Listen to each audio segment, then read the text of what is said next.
Hey gang, it's me, Dr. Steve, your Patriot Professor. We've got some more breaking developments in the wake of the Charlie Kirk assassination. Democrats and leftists across the nation are getting canceled as we speak. They're getting fired from their jobs and they're getting canceled from their social media accounts because they all thought it would be a good idea to share with the world how gleefully excited they were that Charlie was killed.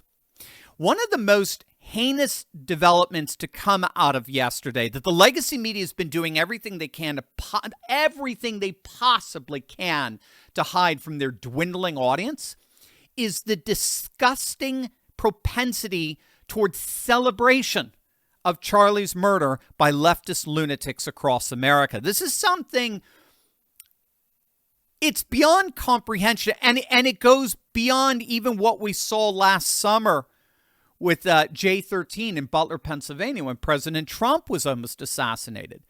Over the last 24 hours, we have seen an epidemic of a particularly venomous glee coming from the rabid lunatic left over Charlie's death, posting their malicious machinations online. But now, here's the payback. Karma's a bitch, as many of them like to put on there. They're finally facing the consequences for that. And that's because an entire army of online citizen activists are exposing each and every one of these psychopaths and their venomous postings, and they're giving these people exactly what they deserve. First and foremost, the ultra-left social media platform Blue Sky actually had to issue a warning to their users to cut out all the mocking and ridiculing and celebrating. It was that bad. It was so widespread on that filth of a platform. Obviously, the moderators recognized they could be looking at a lawsuit or the federal government shutting them down. We can only be so lucky. So they clamped down on their own users, but not before that vile vitriol came to the surface for all to see. But because of so many of you, because of citizen activists, the ones who are seeing it today are their employers. And now, as a result, a mass epidemic of well-deserved firings has begun. Let's start with the ultra-repulsive MSNBC, Matthew Dowd, one of the most odious human beings on the planet. And I use that term, let's just say sparingly with him, because he became the first major casualty when he was fired immediately after suggesting on live television that Charlie's supposed hate speech contributed to his own assassination. But following up what was just said, he's been one of the most divisive, especially divisive younger figures in this, who is constantly sort of pushing this sort of hate speech or sort of aimed at certain groups. And I always go back to hateful thoughts lead to hateful words, which then lead to hateful action. Now, what you just heard there was the very definition of lunacy. That was a lunatic. He may look, sophisticated and erudite, but no, that's a lunatic. That is what lunacy sounds like coming from our cosmopolitan elite, our permanent political class. What he just did there was classic scapegoating, blaming someone else for another's wrongs. I mean, specifically, it's a form of scapegoating called victim shaming. It's shifting responsibility from the perpetrator to the victim by claiming that the victim did something to cause the violent response. And it doesn't even remotely enter what's left of his feeble, maggot-infested mind that Matthew Dowd calling Charlie hateful and bigoted and racist may have been the catalyst for such a violent response.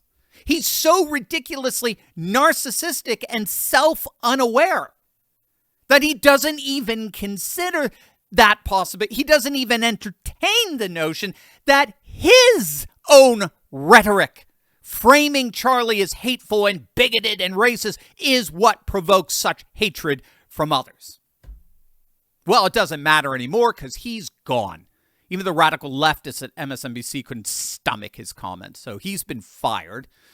But down was just the beginning. In Idaho, a woman by the name of Anika Roots, a Meridian High School employee, was terminated after posting a video wearing her school t-shirt while celebrating Charlie's death, saying, "I hope he's dead," and calling it a good day. Now, I want you to think about that. This is a woman who works with children. This is a woman who works with children. Well, thanks to you, she did work with children. She has now been terminated. Down in Tennessee, an assistant dean at Middle Tennessee State University was shown the door after posting on Facebook that she had, quote, zero sympathy for Charlie.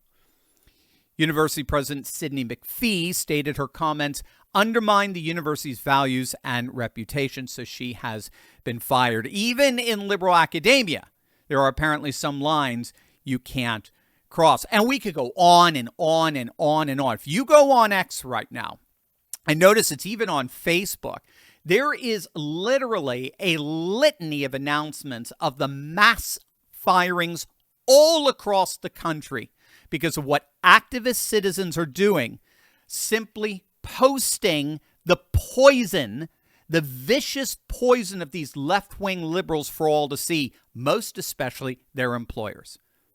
And now we're getting multiple reports that they're running scared. These cowards who so callously celebrated Charlie's killing are now deleting those celebrations lest they end up unemployed.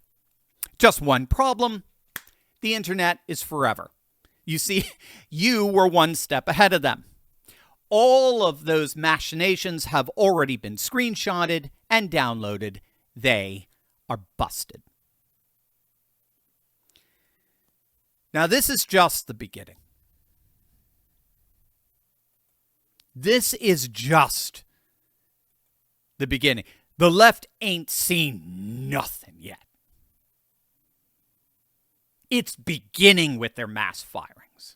I don't think the modern left has any clue of what they have just unleashed. We talked about this last night on our video out on my back porch after I heard the news. What happened yesterday was, ironically and prophetically, a turning point. It was a major inflection point in our nation. I agree very much with Mark Hemingway on this. What happened to Charlie yesterday was the culmination of decades of leftist violence that has never yet once faced true consequences. What happened yesterday is the culmination of decades of leftist violence that has never faced consequences, enabled by the very same pathetic voices now offering their hollow and shallow condolences. For example, we heard today that Barack Obama, out of one side of his mouth, called the assassination despicable violence, but out of the other side of his mouth, he had the audacity to say, well, we can't rush to judgment. We don't know yet what his motivation was. Now, I want this to hit you, okay? This is the same Barack Obama whose political career was literally launched at the home of the unrepentant Weather Underground terrorists Bill Ayers and Bernardine Dohrn. Now, Ayers and Dohrn weren't just protesters. They were part of a leftist terrorist network that set off over 2,500 bombs in an 18-month period. That's nearly 5 bombs per day across America. That is who Barack Obama hung out with. But it gets worse. Ayers and Dohrn adopted and raised a fellow by the name of Chesa Boudin, whose own parents were Weather Underground terrorists who killed 2 police officers and a security guard in a 1981 Brinks truck robbery. Despite that blood-soaked legacy, San Francisco elected Boudin as their district attorney back in 2020. And the key here, either with Obama or Boudin, it proves that the left rewards political violence with power. The left has created a culture where conservatives like Charlie Kirk are dehumanized as fascists deserving of violence. They've normalized assassination attempts on Supreme Court justices. They've enabled 2 attempts on Donald Trump's life. And they celebrated the murder of that dear man protecting his family in Butler, Pennsylvania, Corey Comparatori. And we could go on and on and on. A far leftist by the name of Floyd Lee Corkins attempted the mass assassination of the Family Research Council members a few years back. The ultra-left Bernie bro James Hodgkinson attempted the mass assassination of Republican members of Congress. He explicitly posted that on social media, that that's what he was trying to do. And just last weekend, Minnesota Governor Tim Walz lamented that the rumors about Donald Trump's death weren't true. Luigi Mangione killed United Healthcare CEO Brian Thompson, and the left treated it as vigilante justice and celebrated it. Taylor Lorenz described her feelings as overwhelmingly joyful over this cold-blooded murder of this husband and father. Commentator Eric Erickson points out that nut DeCarlo Brown, who stabbed Irina Zarutska to death in Charlotte, when that surveillance video got out, the left as a whole insisted we empathize with the freaking murderer. I watched the borderline illiterate Abby Phillip, who I can't even believe still has a job at CNN. I heard her when she was confronted with the fact that he had been arrested 14 times prior to that. She responded with, well, what were they supposed to do? Make him spend the rest of his life in jail? What were they supposed to do? Yeah? Yeah? 14 times? I mean, she's a pampered elite. She could say whatever she wants from her cosmopolitan gated balcony while working class folk like Irina get slaughtered. And then let's not forget the 2 Israeli embassy employees who were gunned down in cold blood by a crazed pro-Palestinian lunatic. And so there's a twofold pattern that we're seeing emerge here. The left keeps embracing more and more escalatory violence, and the left has simply never been truly held accountable for their years of escalating violence. The left keeps getting ever more and more violent, and they have yet to be held truly accountable for those years of escalating violence. As of yesterday, those days are officially over. Yesterday was a turning point. And it's not just the political right here. Citizens across the board, concerned citizens across the nation are demanding that the political left be finally held accountable for their propensity towards murderous violence. That is about to happen big time. The hammer is dropping. It's happening at the executive level, like we talked about in our first video today with President Trump in his address to the nation last night. He declared war on leftist terrorism and has used the full force of the executive branch of power to clamp down on it. And it's happening among you, citizen activists, contacting the employers of these leftist loons who have relinquished the most basic form of humanity.